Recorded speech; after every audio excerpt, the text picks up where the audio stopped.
بعض روایات کے مطابق ذی الحج کے جو شروع کے 10 دن ہوتے ہیں ان دنوں کی فضیلت سال کے تمام دنوں سے افضل ہے۔ قرآن کریم میں والفجر ولیال عشر، اس میں اللہ تبارک و تعالیٰ نے قسم کھائی ہے فجر کے وقت کی، اور قسم کھائی ہے 10 راتوں کی۔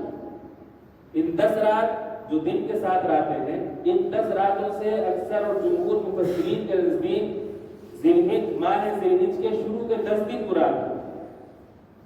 اللہ تبارک و تعالیٰ جب قرآن کریم میں کسی چیز کی قسم کھاتے ہیں تو وہ اس بات کی علامت ہے کہ یہ چیز بہت قابل توجہ ہے اور اس کی بڑی اہمیت ہے، اس لیے ان 10 دنوں کی بہت اہمیت ہے۔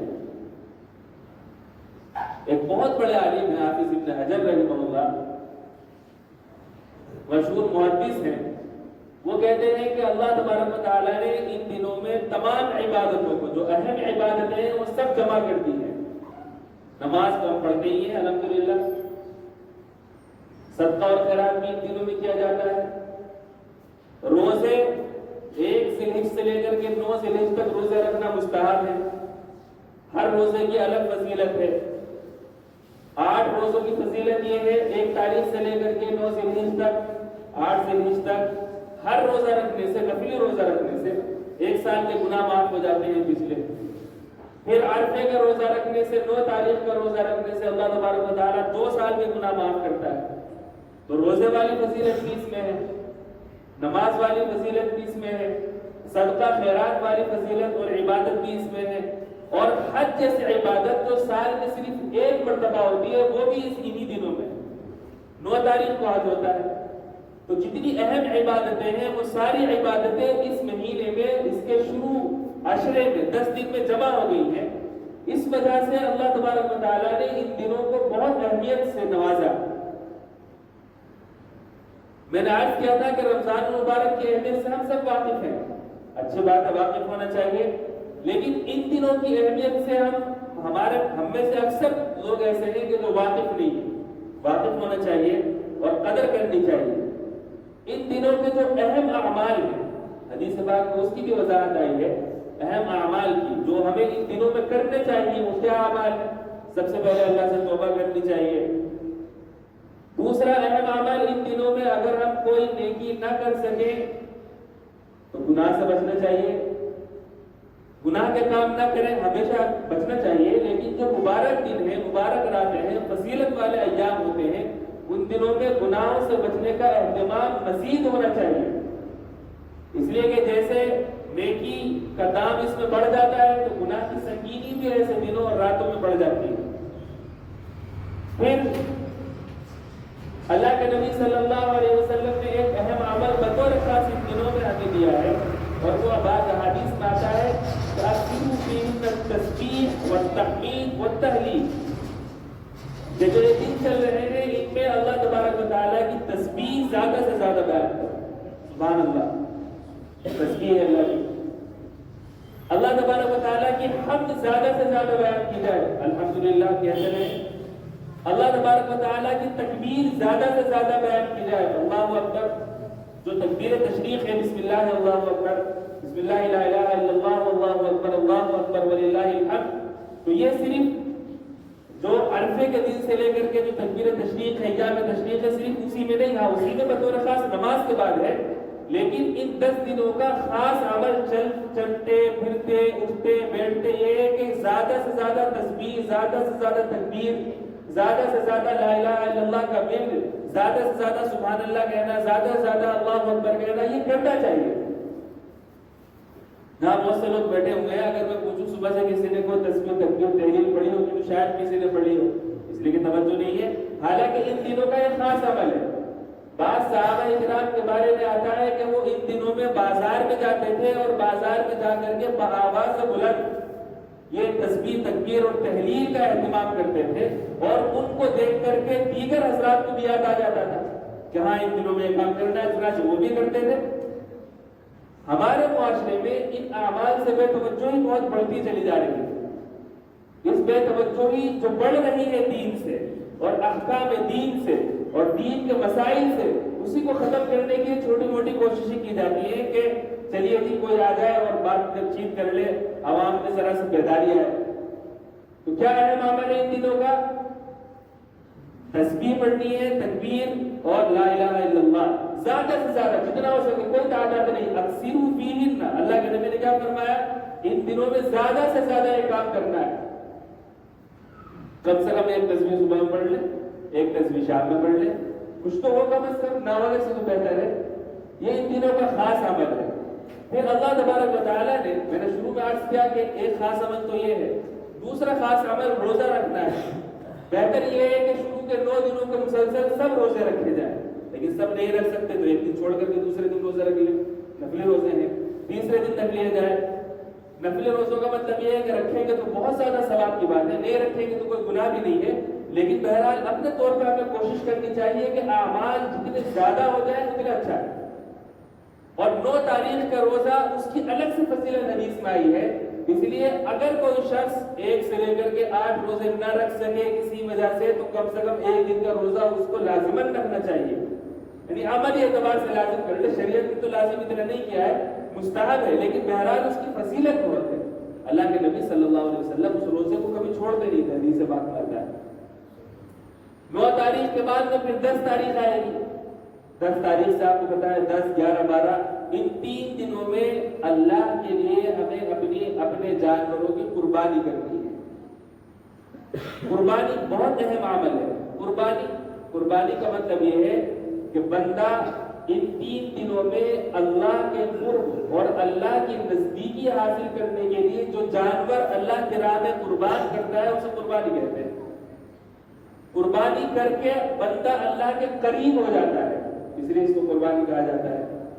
تو قربانی اللہ تبارک و تعالیٰ سے نزدیکیاں بڑھانے کا عمل ہے، اس لیے قربانی کہتے ہیں اسے، قرب اس کا مطلب ہے نزدیک ہونا۔ یہ کر کے اللہ سے بندہ قریب ہو جاتا ہے۔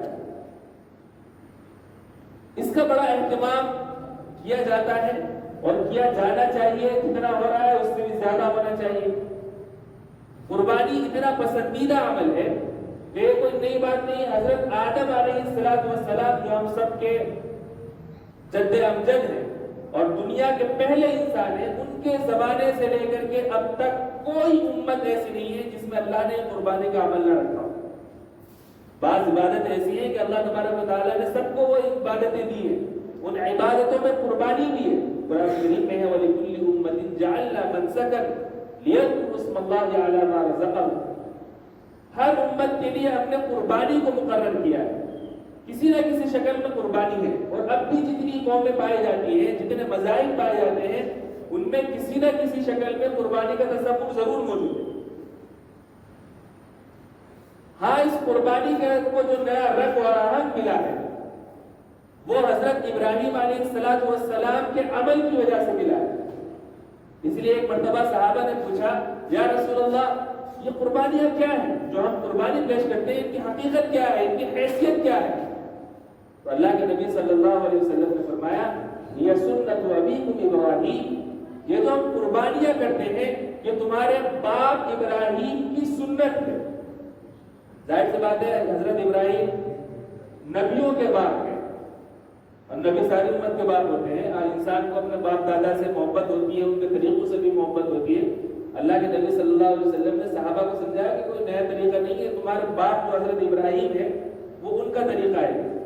اور آپ کو معلوم ہے حضرت ابراہیم علیہ السلام نے اللہ تبارک و تعالیٰ کے حکم سے جو ان کو خواب میں دیا گیا تھا، اپنے بیٹے حضرت اسماعیل علیہ السلام کو اللہ کی راہ میں قربان کرنے کے لیے لے کر کے گئے تھے اور ان کے گلے پر چھری چلا دی تھی۔ واقعہ بہت مشہور ہے۔ اللہ تبارک و تعالیٰ کو حکم نہیں تھا چھری کو چلنے کا، لہٰذا وہ نہیں چلی، اور اللہ تبارک و تعالیٰ نے جنت سے ایک دمبا بھیج دیا اور اس کے اوپر وہ چھری چلی اور وہ قربانی ہو گئی۔ یہاں یہ بھی یاد رکھنا چاہیے کہ نبی کی جو وحی ہوتی ہے تو وحی کی شکلیں مختلف ہیں۔ نبی کا جو خواب ہوتا ہے وہ بھی وحی ہے، صرف نبی کا خواب وحی ہے، غیر نبی کا خواب اس کی کوئی زیادہ حقیقت نہیں ہوتی ہے۔ کوئی کہہ لے خواب میں مجھے نظر آئے، مجھے نظر آئے، ٹھیک ہو سکتا ہے اس کی کوئی تعبیر ہو، لیکن اس سے کوئی حکم شرعی ثابت نہیں ہو سکتا ہے. نہ غیر نبی کا خواب حجت ہوتا ہے، نہ حجت شرعیہ، کچھ بھی نہیں ہوتا. ہاں اتنا ہے کہ اگر کوئی غیر نبی اللہ کے نبی صلی اللہ علیہ وسلم کو خواب میں دیکھے تو آپ کو خواب میں دیکھنا حق ہے. جس نے کہا، اللہ کے نبی صلی اللہ علیہ وسلم نے فرمایا من رآنی فی المنام فقد رآنی، جس نے مجھے خواب میں دیکھا اس نے مجھے ہی دیکھا. شیطان میری صورت اختیار نہیں کر سکتا. تو اللہ کے نبی صلی اللہ علیہ وسلم اگر کسی کے خواب میں آئے تو یقیناً آپ صلی اللہ علیہ وسلم ہی ہیں وہ. لیکن علماء نے لکھا ہے کہ اگر آپ صلی اللہ علیہ وسلم خواب میں آ کر کے کوئی حکم کسی کو دیں تو اس حکم کو دیکھا جائے گا شریعت کے عام ضابطوں اور قاعدے کے مطابق ہے نہیں. اگر ہے تو قابل قبول ہے، نہیں ہے تو آپ صلی اللہ علیہ وسلم کا خواب میں دیا جانے والا حکم کی حجت نہیں ہے امتی کے لیے. آج کل خوابوں کا سلسلہ بڑا چل رہا ہے، لوگ خواب سنا سنا کر لوگوں کو بہکا رہے ہیں.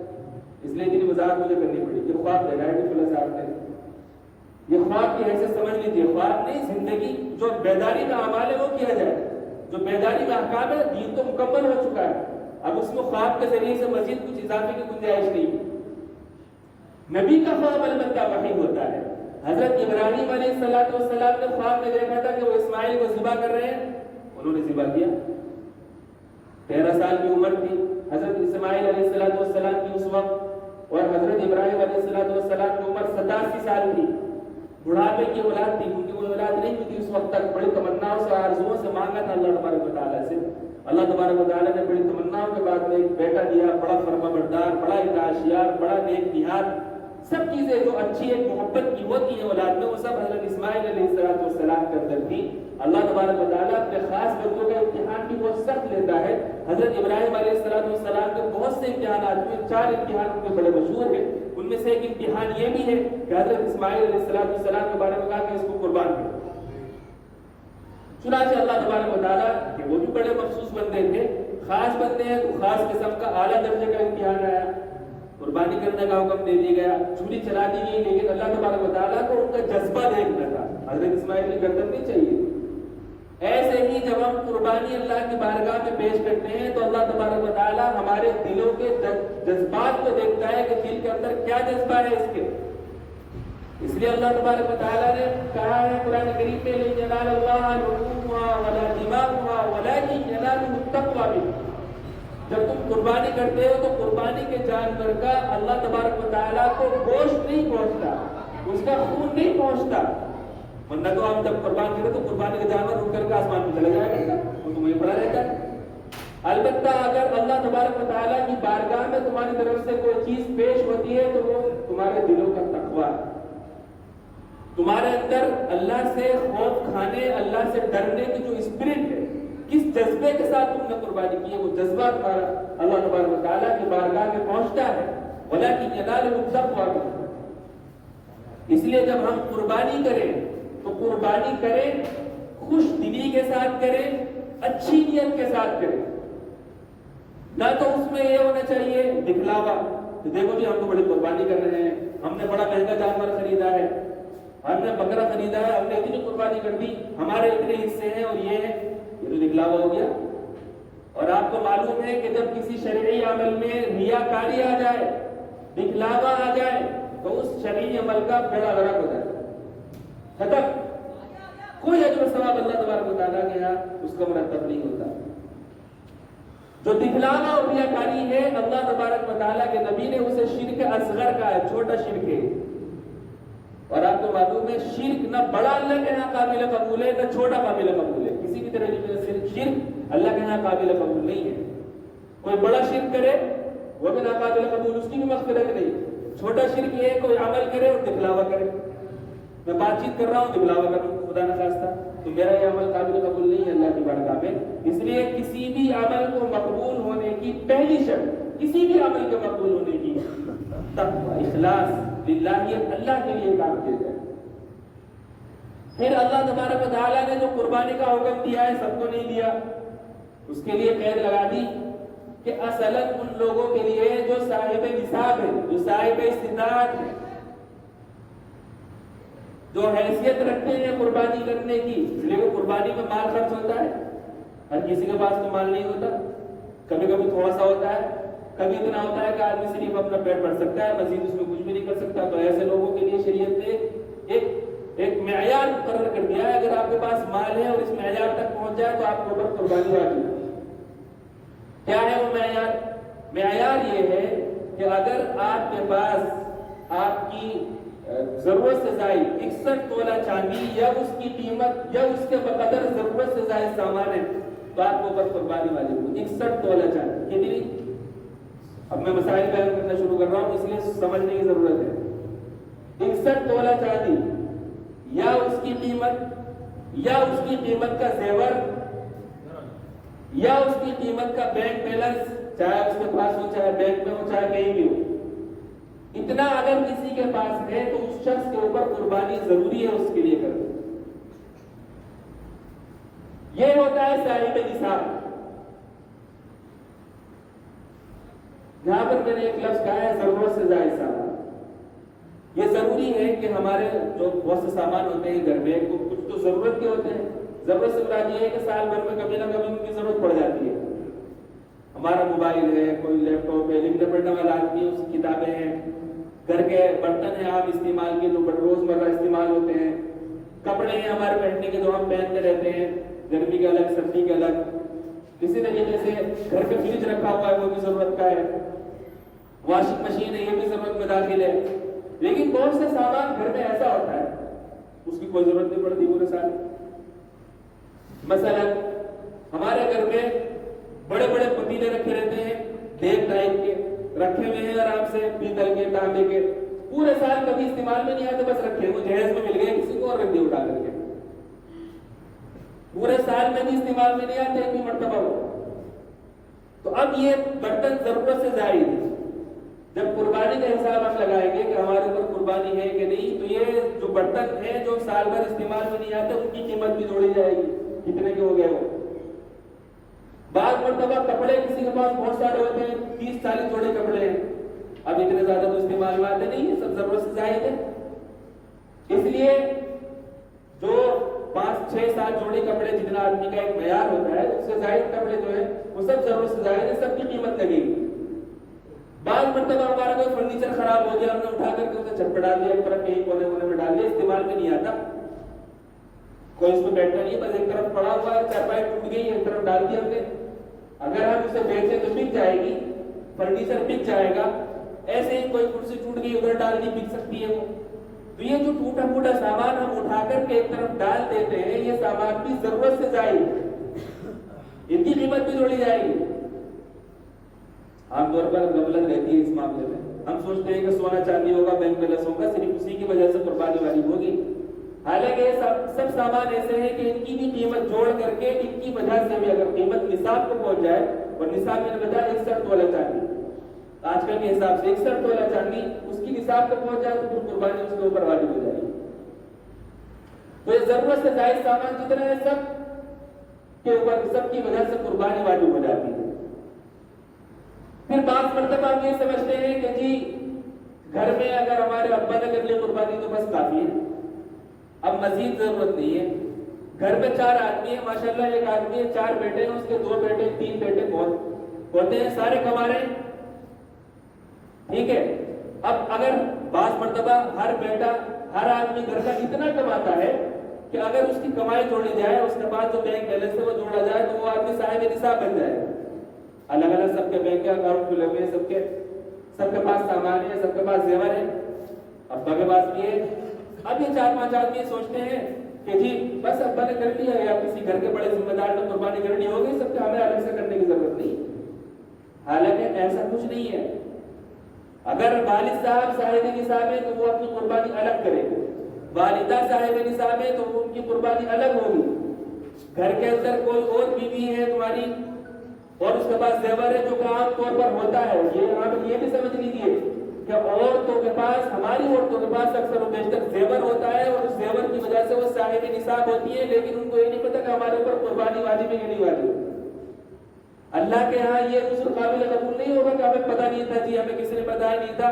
دنیا کے معاملات میں تو بڑے تیز ترار ہوتے ہیں ہم، ایک چیز پوچھ کے کرتے ہیں، ان سب چیزوں میں کہاں چلے جاتے ہیں۔ اگر عورتوں کے پاس زیورات ہیں اور اتنے زیورات رہتے ہیں، اگر کسی کے پاس آدھا تولہ سونا بھی ہے تھوڑی بہت چاندی ہے، تھوڑا بہت بینک بیلنس ہے. اب دیکھیں آپ سونا آج کل بہت مہنگا ہو رہا ہے، ایک تولہ بھی سونا اگر کسی کے پاس ہے تو وہ صاحب نصاب لگ جاتا ہے آج کل، قربانی اس کے اوپر واجب ہے. تو گھر میں اگر عورت ہے اس کے پاس زیور ہے تو اس کی وجہ سے اس کے اوپر قربانی الگ واجب ہوگی. اس کا شوہر ہے وہ صاحب نصاب ہے، اس کے اوپر الگ قربانی واجب ہوگی. گھر میں اگر 4 افراد ہیں، چاروں کماتے ہیں، چاروں صاحب نصاب ہے، چاروں پر الگ قربانی ہوگی. ان کی بیویوں کے پاس اگر شادی شدہ ہیں، ان کی بیویوں کے پاس زیور ہے تو ان کی بیویوں پر الگ قربانی واجب ہوگی. 4 آدمی ہیں، چاروں کی بیویاں کتنی ہو گئی؟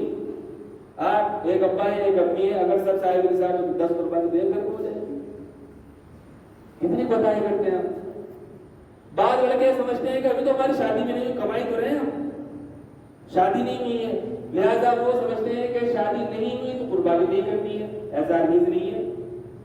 قربانی کے واجب ہونے کے لیے عقل مند، پاگل نہ ہو. بالغ کا مطلب ہے 12 سال کے بعد میں لڑکا بالغ ہو سکتا ہے اور 9 سال کے بعد میں لڑکی بالغ ہو سکتی ہے. 15 کا تو ہو ہی جاتا ہے. آج کل کا جیسا ماحول ہے 12 سال کے بعد تو بالغ ہو جاتے ہیں بچے. اس لیے اگر کوئی بالغ ہے، اس کے پاس پیسہ ہے اتنا یا سامان ہے جو میں نے بتایا، گھر میں اگرچہ 5 ہو 10 ہو، سب صاحب نصاب ہو تو سب کے اوپر الگ الگ قربانی واجب ہوگی، چاہے شادی شدہ ہو چاہے شادی شدہ نہ ہو. شادی سے قربانی کا تعلق نہیں ہے. ہاں اگر شادی ہو گئی تو بیوی اگر صاحب نصاب ہے اس کے اوپر الگ سے قربانی واجب ہوگی. بعض مرتبہ یہ ہوتا ہے کہ ہمارے گھر میں ہماری بچیاں جوان ہو گئی، ہماری بہنیں جوان ہو گئی. جوان ہونے کے بعد میں بہت سے مرتبہ وہ پیسے اکٹھے کرتے رہتی، کوئی دینے چلا گیا کسی اور طریقے سے، کسی اور طریقے سے پیسے اکٹھے کر کے ان کے پاس بہت سارے پیسے ہو جاتے ہیں. بعض مرتبہ 1 لاکھ سے بھی زیادہ پیسے ہو جاتے ہیں، پیسے اکٹھے کرتے رہتے ہیں. بعض لوگ جہیز کے لیے پیسے اکٹھے کرتی ہیں بعض بچیاں. اگر وہ پیسہ نصاب تک پہنچ جاتا ہے اس کا تو اس پیسے کی وجہ سے بھی اس کے اوپر قربانی والی ہوتی ہے. قربانی کا معاملہ ایسا ہے. اب بتائیں، غور کریں کہ ہمارے اوپر کتنی قربانیاں واجب ہیں اور ہم کرتے کتنی ہیں. جن کے اوپر قربانی واجب ہے وہ بھی بہانہ لے لیتے ہیں. چونکہ پیسہ خرچ ہوتا ہے نا انسان میں، 5-6 ہزار روپے کا تو کم سے کم خرچہ ہے ہی، تو اس کے اندر بڑے کنجوس بن جاتے ہیں ہم، بخیل. ابھی نہیں کرے گا کہ ہے نہیں میرے پاس تو میں تو ادھار میں ہوں اور اس میں ہوں. لیکن اگر ابھی اس شخص کے گھر میں جو 5-6 ہزار روپے کا حصہ نہیں کر رہا، اگر کوئی منگنے والا آ جائے، شادی ہونے لگے تو یہ 5-6 لاکھ روپے کا خرچ کر دے گا. یہ کہاں سے آ گئے تمہارے پاس؟ کہاں سے آ جاتے ہیں اس وقت؟ یعنی اگر صحیح جگہ خرچ کرنے کا موقع ہو تو پھر غریب ہے، کنجوس ہے ہم. پھر غلط جگہ خرچ کرنے کا موقع ہو تو ہم سے بڑا مالدار کوئی نہیں ہے. غریب سے غریب آدمی بھیک مانگ کے کئی لاکھ روپے کی شادی میں خرچ کر دیتا ہے. شادی میں خرچ کرنا شریعت کا حکم ہے، منگنے دینا شریعت کا کوئی حکم ہے؟ کوئی حکم نہیں ہے شریعت کا. اس سے مال میں بے برکتی ہوتی ہے. آپ دیکھیں گے شادی جو ادھار قرضہ لے کر کے بینک سے لون لے کے کرتے ہیں، فضول خرچی کرتے ہیں، ایک شادی کے بعد 2-3 سال تک آرام سے بیٹھ جاتے ہیں. ان کو بچے جوان ہیں گھر میں، ان کے اگلے مہینے شادی ہو سکتی ہے، لیکن ایک شادی چونکہ کر چکے ہیں اس معیار پہ کی ہے. بچے جوان ہیں، دوسری شادی کرنے کی ہمت ہی نہیں، کہاں سے کرے گی، ہے نہیں، ابھی ایک شادی کی ہم نے. معیار ہمارے بدل چکے ہیں. اللہ کے لیے، اللہ کی رضا کے لیے اگر ہم اللہ کے لیے مال خرچ کرتے ہیں تو اس مال کی وجہ سے مال میں کمی نہیں آتی. یہ حدیث پاک میں موجود ہے، قرآن میں بھی موجود ہے. وَمَا أَنفَقْتُم مِّن شَيْءٍ فَهُوَ يُخْلِفُهُ. جو کچھ بھی اتنی سی بھی چیز پہ اگر تم اللہ کے لیے خرچ کرو گے تو اللہ اس کا بدل دے گا. اس بدل کی مختلف شکلیں ہیں.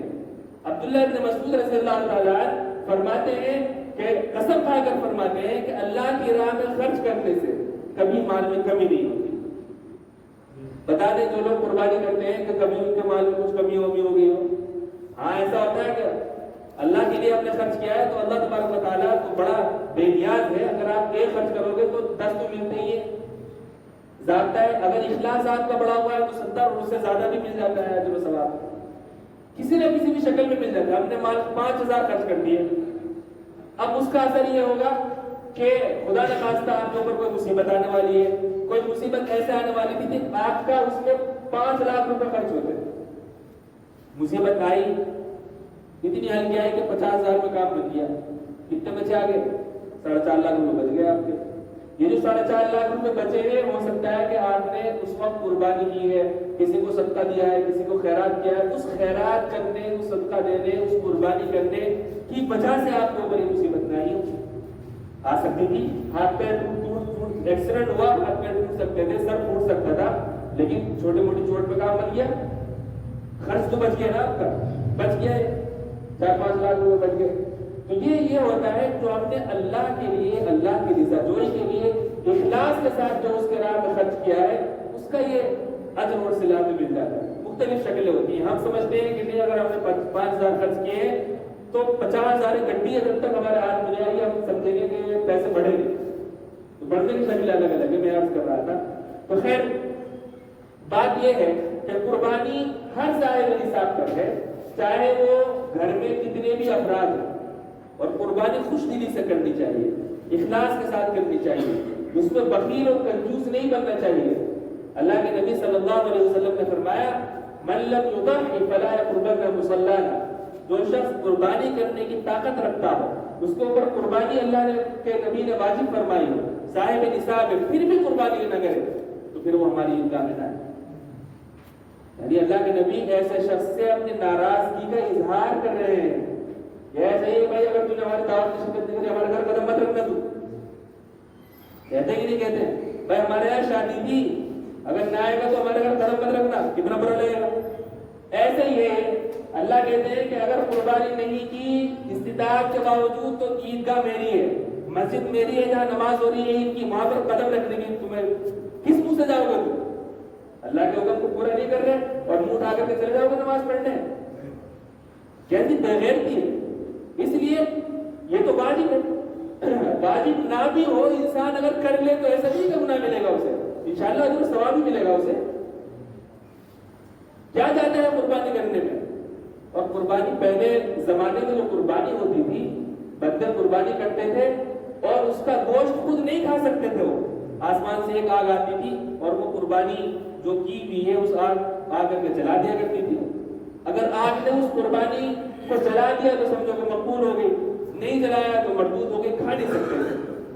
یہ اللہ تبارک و تعالیٰ کا بڑا ہمارے اوپر کرم ہے کہ ہم قربانی کرتے ہیں، اللہ کی عبادت بھی ہے اور وہ گوشت بھی کھانے کو ملتا ہے،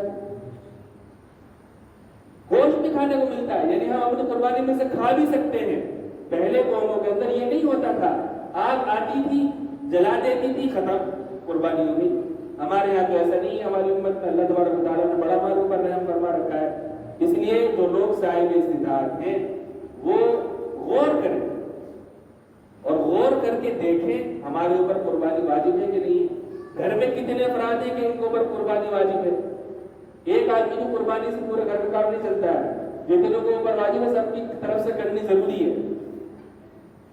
عورتیں ہمارے یہاں بڑے غافل رہتی ہیں ان سب چیزوں سے، عورتوں کو تو پتہ ہی نہیں ان سب مسائل کا کہ ہاں ان کے اوپر قربانی بھی واجب ہے۔ اس لیے آپ حضرات جہاں بیٹھے ہوئے ہیں، ہماری عورتوں کے پاس ماشاءاللہ زیور رہتا ہے، ان کے اوپر اس زیور کی وجہ سے زکات بھی فرض ہوتی ہے، قربانی بھی فرض ہوتی ہے۔ پھر یہاں پر یہ بھی سمجھیں کہ عورت کے پاس جو زیور ہوتا ہے دو طرح کا ہوتا ہے، ایک زیور تو وہ جو اپنے گھر سے لاتی ہے وہ تو اسی کا ہے، ایک زیور وہ جو لڑکے والے اسے دیتے ہیں۔ اس زیور کے بارے میں وضاحت ہونی چاہیے کہ زیور کس کا ہے، لڑکے کا ہے یا اس کی بیوی کا ہے۔ اگر وہ زیور لڑکے کا ہے تو اس زیور کی وجہ سے اس کے اوپر قربانی، زکات، صدقہ، فطرہ سارا واجب ہوگا۔ اگر لڑکی کا ہے، لڑکی کے اوپر واجب ہوگا چاہے لڑکا نکال دے، لیکن اگر وہ زیور لڑکے کا ہے یا لڑکے کا بھی نہیں ہے، ماں باپ کا، یہ ماں باپ نے دے رکھا ہے کہ بس پہن استعمال کر، تو جس کا زیور ہے، جس کی ملکیت میں ہے، اس کے اوپر تمام فرائض عائد ہوں گے، اس پر قربانی بھی آرام سے مسئلہ سمجھ میں، اس میں قربانی بھی واجب ہوگی۔ اس لیے یہ معاملات ایسے نہیں ہے کہ ان کو نظر انداز کر دیا جائے یا ہلکے میں لیا جائے، کیونکہ قربانی واجب کا مطلب ہے کرنا ضروری ہے، نہیں کریں گے تو گناہگار ہوں گے۔ موت اور زندگی کا کوئی بھروسہ نہیں ہے، موت نہ معلوم کس شکل میں کب کس وقت آ جائے کچھ نہیں معلوم، کسی کو نہیں پتا، میں بول رہا ہوں معلوم نہیں کہ میں بات پوری کر سکوں یا نہیں کر سکوں، موت آ جائے گی۔ اس طرح جو موت کے فرشتے ہیں ان کی کسی سے کوئی دوستی نہیں ہے، وہ کسی کو مہلت نہیں دیتے، جب وقت آ گیا بس تو قبض ہو۔ اس لیے موت سے پہلے موت کی تیاری کرنی ہے۔ اللہ تبارک و تعالیٰ نے ہمارے اوپر جو فرائض عائد کیے ہیں ان فرائض کو اچھی طریقے سے کرنا ہے، معلوم کر کے علماء سے رابطہ رکھیں، صحیح علماء سے، ان سے مسائل پوچھیں. لہٰذا قربانی ہم نے کر لی، اللہ تبارک و تعالیٰ سب کو توفیق دے قربانی کرنے کی. قربانی کرنے کے بعد میں نے عرض کیا شروع میں کہ اخلاص اور للہیت ہونی چاہیے. آج کل یہ بڑی بیماری چل رہی ہے، ہم جو بھی کام کرتے ہیں فوٹو کھینچتے ہیں، اس کا سوشل میڈیا پر ڈالتے ہیں. خاص طور سے ہمارے نوجوان قربانی جب کریں تو یہ حرکت نہ کریں. ماحول ایسا نہیں ہے کہ آپ اپنی قربانیوں کو فوٹو ویڈیو بنا کر کے سوشل میڈیا پر ڈالیں. خدا نخواستہ کوئی نقصان بھی ہو سکتا ہے. آپ کو پتا ہے کہ پوری دوسرے لوگ لگے ہوئے ہیں، اس لیے ویڈیو بازی فوٹو بازی اس کی نہ کریں. بس آپ جانیں اور آپ کا اللہ جانے. بس دوسری بات یہ ہے کہ ہم جب قربانی کریں تو جانور اس ایسی جگہ ذبح کریں جو ڈھکی ہوئی، آج کل اس کے لیے پورا قاعدہ قانون آ چکے ہیں حکومت کی طرف سے بھی. اس کے بعد میں جو اس کی گندگی ہے، بعض مرتبہ سستی کی وجہ سے لوگ ایسے چھوڑ دیتے ہیں راستوں پر، یہ نالیوں میں، پھر اس میں سے بدبو اٹھتی ہے، لوگوں کو پریشانی ہوتی ہے. اس لیے یہ حرکت نہ کریں. ہم عبادت انجام دے رہے ہیں، اپنی عبادت سے کسی کو پریشان نہ کریں. آپ نے قربانی کی ہے، اس کی جو گندگی ہے اس گندگی کو متعینہ جگہ پر جو متعین ہوتی ہے کسی گاؤں میں، دیہات میں یا کسی بھی جگہ پر، وہاں پر پہنچا کر کے آئے اسے، تاکہ کسی کو بھی تکلیف نہ پہنچے. گندگی سمیٹ دی جائے جلدی سے جلدی اور اس کو وہاں پر پہنچایا جائے جہاں اس کا مقام جہاں جگہ ہے. اس کو ایسے ہی نہ ڈالیں، اچھے طریقے سے دھو دیں، خود بہا دیں. چمڑا آج کل کوئی مدرسے والے نہیں، اس کی کوئی قیمت نہیں ہے، اس لیے چمڑوں کا جو بھی نصب کرے اس کو دفنا دیں تاکہ وہ سڑے نہ. چمڑے کی طرف سے کسی مستحق مدرسے میں ہر حصے والا یہ کوشش کرے کہ ہر حصے والا کم از کم 100 روپے دے دے. مدرسے والوں کو اس سے بہت نقصان ہے، اس لیے کہ پہلے چمڑوں کی اچھی خاصی آمد ہوتی تھی، اب چمڑے نہیں لے رہا ہے وہ، ان کی آمد کم ہو گئی. بہت سارے خرچے ہوتے ہیں جہاں پر بچے ہیں باہر کے اور جہاں پر دیگر خرچے ہیں بڑے مدارس ہیں، ان کی بہت بڑی آمدنی اس سے متاثر ہوتی ہے. اس لیے ہم سب کا ذمہ داری ہے کہ ہر چمڑے کی طرف سے کچھ نہ کچھ جو مستحق مدارس ہیں ان میں 100 روپے کم سے کم ہر حصے دار دیں. صفائی ستھرائی کا خیال رکھیں اور جو موٹی موٹی چیزیں ہیں ان سب کا خیال رکھیں. اور جو قربانی کے مسائل ہیں ان کو سیکھ لیں، وقت نکال کر کے. امام صاحب سے پوچھیں، آج کل فون چل رہا ہے، فون پہ کسی مستند صحیح عالم کا نمبر لیں، مسائل ان سے پوچھیں کیسے کرنا ہے، کیا کرنا ہے، کس طریقے سے ذبح ہوگا، کیا دعا ہے اس کی، کس طریقے سے ہمیں کرنا ہے. سب چیزیں معلوم کر کے کریں گے انشاءاللہ جو ہے اس کا اجر و ثواب بھی مرتب ہوگا، سنت کے مطابق ہوگا. شروع میں بیان کیا گیا ہے، انہوں نے مثال بڑی اچھی دی ہے کہ اگر ہم گاڑی چلانے بیٹھ جائیں اور ہم سے گاڑی چلانی نہ آتی ہو تو بجائے فائدے کیا ہوگا؟ نقصان ہو جائے. گاڑی کا بھی نقصان ہوگا، ہم کا بھی نقصان ہوگا. ایسے ہی شرعی احکامات ہیں، اگر ہم ان کو سیکھ کر نہیں کریں گے، مسائل معلوم کر کے نہیں کریں گے تو بجائے فائدے کبھی کبھی نقصان ہو جاتا ہے. اللہ تبارک و تعالی ہم سب کو سمجھ کر کے عمل کرنے کی توفیق عطا فرمائے. وآخر دعوانا الحمدللہ رب العالمین.